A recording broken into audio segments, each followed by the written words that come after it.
Lesley Chesterman, I hope we find you in Montreal, Quebec today. We absolutely do. And it's very gray and snowy. But that's perfect time to eat a lot. So I'm very big on winter because you're not wearing a bathing suit and you can really indulge. So I had a huge lasagna last night with a very nice Chianti. So there you go. Well, speaking of Chianti, this is what has brought us together. The good folks at Arterra and their wine importation got in touch with me to say that their Modus, which is their kind of half Bordeaux, half Sangiovese blend, and the Gran Selezione Oro wines were in Ontario, but I think they're also in Quebec. And I Yeah. saw that they're in BC. They're probably all over the country. These are fancy wines. Mhm.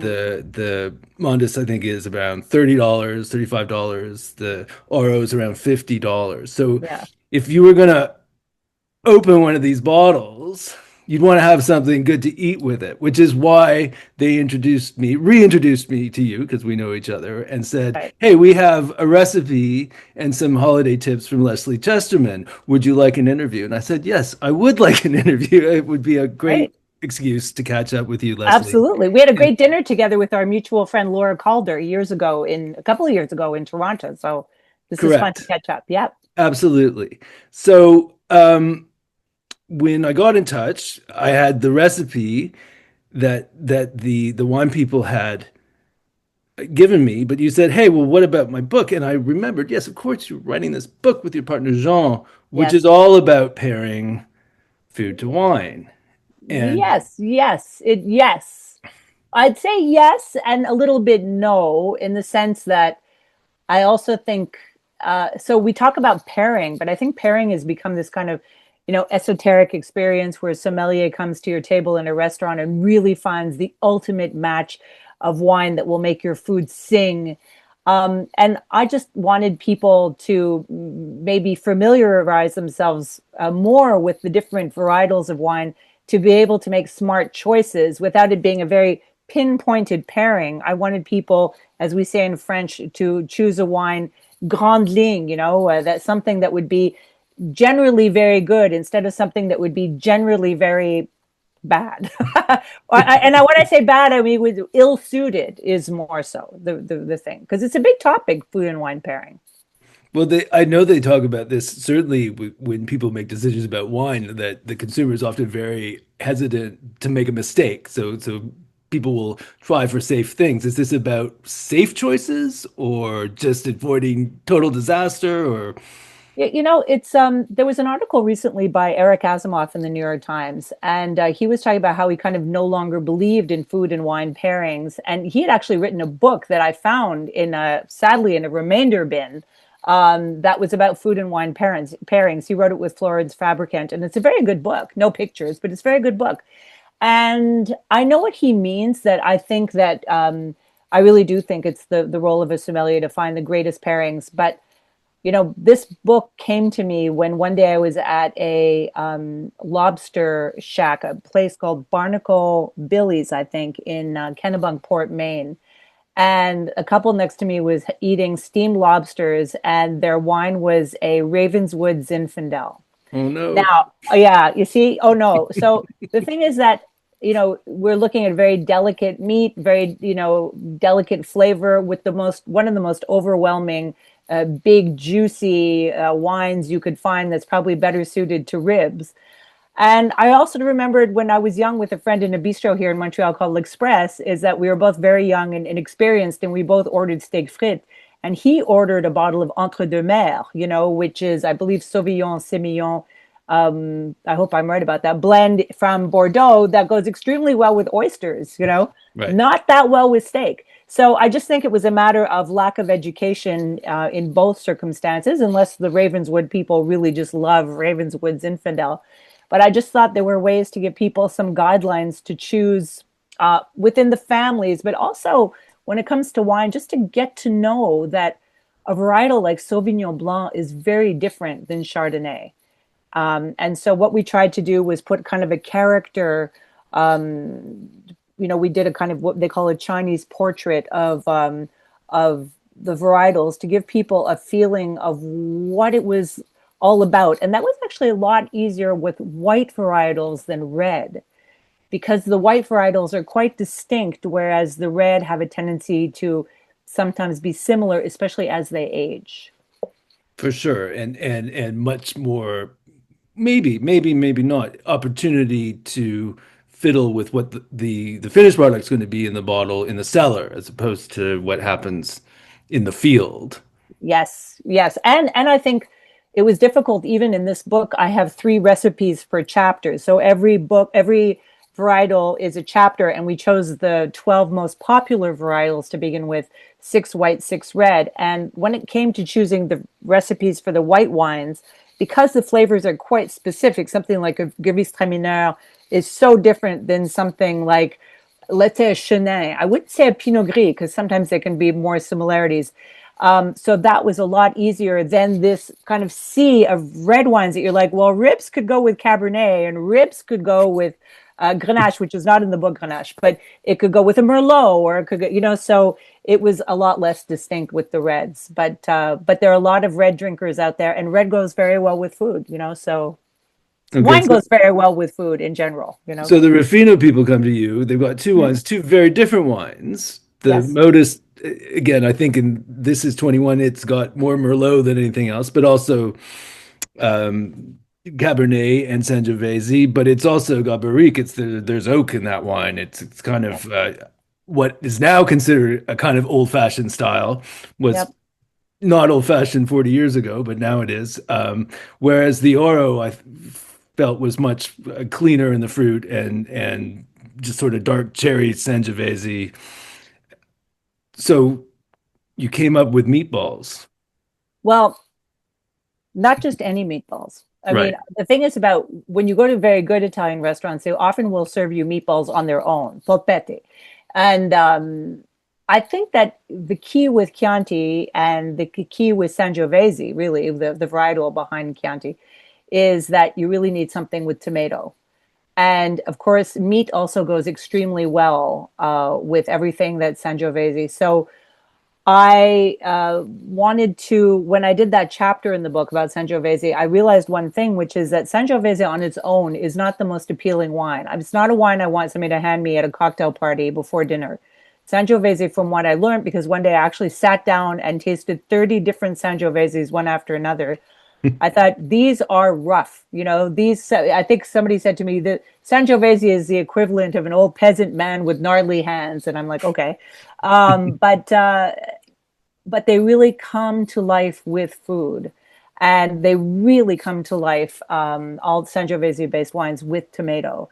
And so the idea there was the meatballs, but what I wanted to do was pair it. There's a really nice tomato sauce. There are 2 tomato sauces in the book that go very well. So the meatball on its own could really go with any red wine, possibly even maybe a white if you had veal. Right. But they as soon as you add the tomato sauce, it really goes very, very well with the Sangiovese. One thing that I really learned from being a food person interested in wine as opposed to a wine person interested in food, because it's been a learning curve for me over the past 15 years. Actually, I started taking wine classes a lot longer ago than 15 years. I think I was in my early 20s when I started taking wine classes. But really delving deep into it with my partner, Jean, is that when you have wines that are expensive or higher end, more aromatic, bigger aromatics, you also have to get a dish that's a little bit more luxurious. So one thing that we really learned along the way is that, a simple wine goes very well with a simple dish. A simple dish with a very luxurious wine, the wine will overwhelm. And if you do the opposite, if you have a very luxurious dish with a very simple wine, they're not doing each other any favors. One will always overwhelm the other. So I think in pairing, I always try to also look at the quality of the wine and then think of the complexity of the dish. So the complexity of the wine with the complexity of the dish. So it's also about the quality of the wine, the tannins, all these things play a huge part.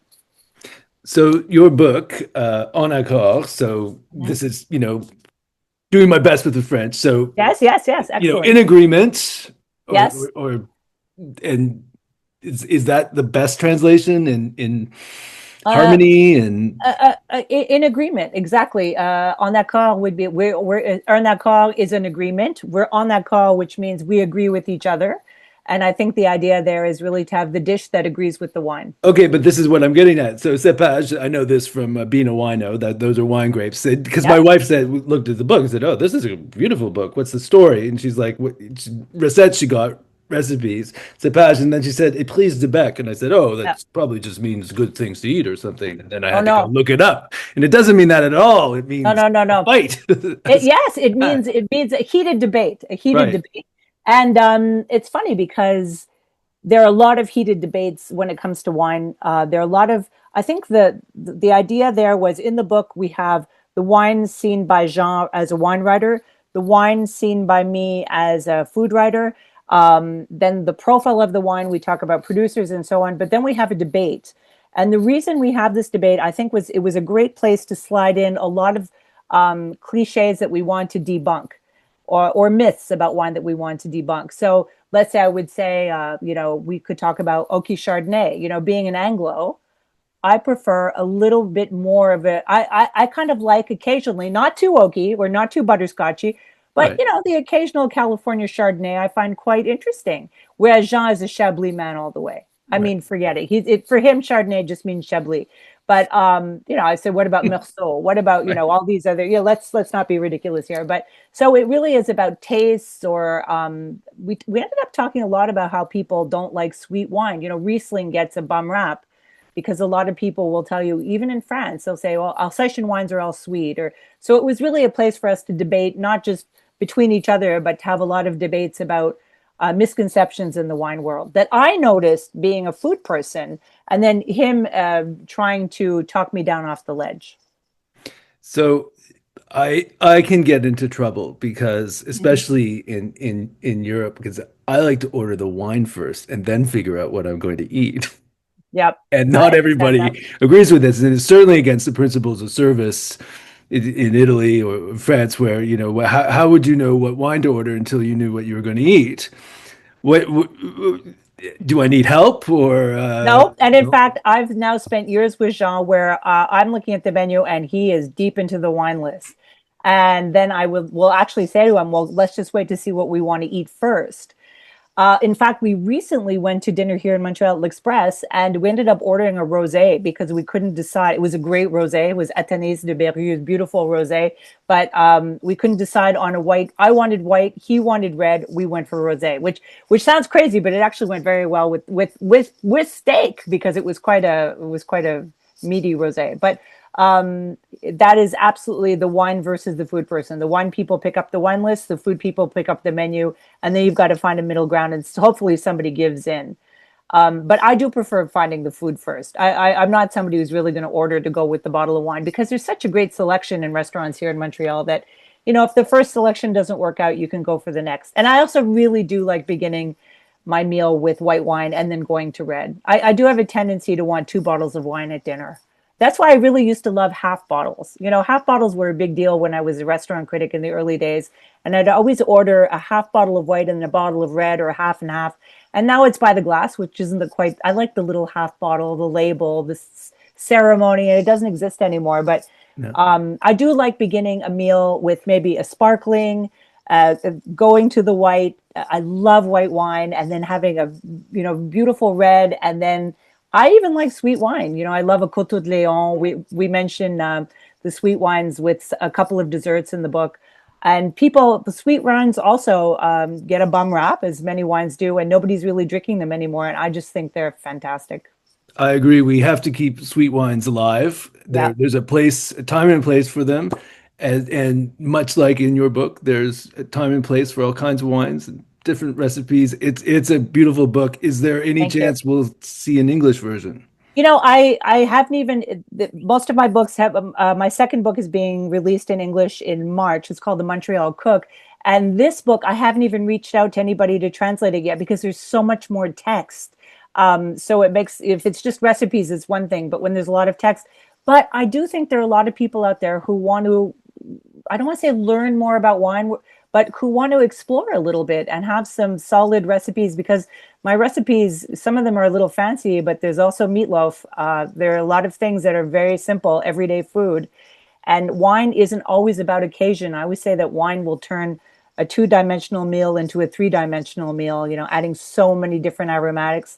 And also wine these days has become, such a hot topic about health and everything. And I think we can't see wine like cigarettes. We have to really see wine as a beautiful thing that, that we've been drinking for centuries, and let's keep enjoying it, because a lot of people are giving up on wine and I don't want them to. And I don't think you want them to either.